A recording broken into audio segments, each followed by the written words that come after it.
ট্রাইব্যুনালে বিচারাধীন আসামি শেখ হাসিনা এবং গাইবান্ধা জেলার আওয়ামী লীগের নেতা শাকিল আকন্দ বুলবুলের মধ্যে একটা টেলিফোন কনভারসেশন অথবা জুম কনভারসেশনের মাধ্যমে শেখ হাসিনা বলেছিলেন যে তিনি 227 জনকে হত্যা করার লাইসেন্স পেয়ে গেছেন যারা তার বিরুদ্ধে মামলা দায়ের করেছে এবং যে সমস্ত লোকেরা আওয়ামী লীগের লোকদের উপরে হামলা করার জন্য দায়ী তাদের বাড়িঘরকে তিনি ধ্বংস করে দেওয়ার জন্য আগুন দিয়ে পুড়িয়ে দেওয়ার জন্য নির্দেশ দিয়েছিলেন এবং তিনি হুমকি দিয়েছিলেন যে সমস্ত অফিসার যারা এই তদন্তের সাথে অথবা বিচারের সাথে জড়িত তাদেরকে তিনি থ্রেট করেছিলেন যে তাদের তালিকা তৈরি করা হচ্ছে এবং তাদেরকে ভবিষ্যতেও চাকরি করতে হবে এটা যেন তারা মাথায় রাখে। এই কনভারসেশনের মাধ্যমে তিনি আন্তর্জাতিক অপরাধ ট্রাইব্যুনাল সহ বাংলাদেশের বিভিন্ন আদালতে শেখ হাসিনার বিরুদ্ধে যে সমস্ত মামলা চলমান আছে সেই মামলার সাক্ষী বাদী এই মামলার তদন্তকারী কর্মকর্তা সহ মামলার সংশ্লিষ্ট বিভিন্ন লোককে তিনি হুমকি দিয়েছেন, থ্রেটেন করেছেন। এর দায়ে আমরা আন্তর্জাতিক অপরাধ ট্রাইব্যুনালে 11(4) ধারা অনুযায়ী আন্তর্জাতিক অপরাধ ট্রাইব্যুনালে আদালত অবমাননা অথবা আদালতের কার্যধারাকে বিঘ্নিত করার জন্য আমরা আবেদন করেছিলাম। সেই আবেদনের প্রেক্ষিতে আদালত প্রথমে শোকজ নোটিশ জারি করেন যে তারা যেন হাজির হয়ে তাদের এই বিরুদ্ধে যে অভিযোগটা আনা হয়েছে তার জন্য জবাব তারা দেন। সেই নোটিশটি শেখ হাসিনা এবং আরেকজন যিনি আসামি তার বাড়িতে তাদের ঢাকা শহর এবং গ্রামের বাড়ির ঠিকানায় যথারীতি জারি করা হয়, তা সত্ত্বেও তারা হাজির হননি।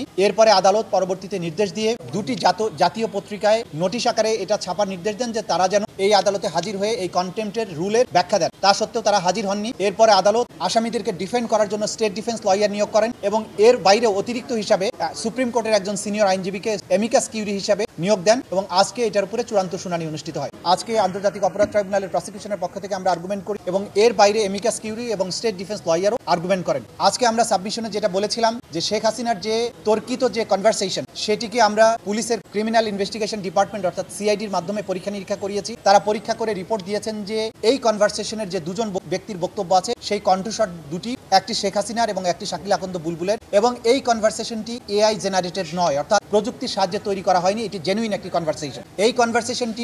প্রথমে দৈনিক কালবেলা নামক একটা পত্রিকার অনলাইনে এটা পাবলিশড হয় এবং পরবর্তীতে এটার উপর ভিত্তি করে নানান গণমাধ্যম নানান ধরনের রিপোর্ট তৈরি করে এবং তারা সবাই এই জিনিসটির অস্তিত্ব স্বীকার করে রিপোর্ট তৈরি করে। আদালত আজকে সকলের আর্গুমেন্ট শুনে এবং সিআইডির যে ফরেনজিক রিপোর্ট সেটাকে বিশ্লেষণপূর্বক এই সিদ্ধান্তে উপনীত হয়েছেন যে তর্কিত এই কনভারসেশনের মাধ্যমে শেখ হাসিনা বাংলাদেশে তার বিরুদ্ধে দায়েরকৃত মামলার বাদী, সাক্ষী এবং তদন্তকারী কর্মকর্তা সহ যারা এই বিচার প্রক্রিয়ার সাথে জড়িত তাদেরকে হত্যা করা, বাড়িঘর জ্বালিয়ে দেওয়া এবং নানানভাবে তাদেরকে থ্রেটেন করেছেন, যেটা আন্তর্জাতিক অপরাধ ট্রাইব্যুনালের আইন 1973-এর 11(4) ধারা অনুযায়ী এই ট্রাইব্যুনালের বিচারাধীন প্রক্রিয়াকে প্রেজুডিস করার অপরাধ। এই অপরাধ চূড়ান্তভাবে প্রমাণিত হওয়ায় আন্তর্জাতিক অপরাধ ট্রাইব্যুনাল নাম্বার 1 শেখ হাসিনা এবং আসামি শাকিল আকন্দ বুলবুলকে দণ্ডিত করেছেন। আসামি শেখ হাসিনাকে 6 মাসের বিনাশ্রম কারাদণ্ড, যেদিন তিনি গ্রেপ্তার হবেন সেদিন থেকে সাজা কার্যকর হবে, অথবা যদি তিনি স্বেচ্ছায় সারেন্ডার করেন সেদিন থেকে সাজা কার্যকর শুরু হবে।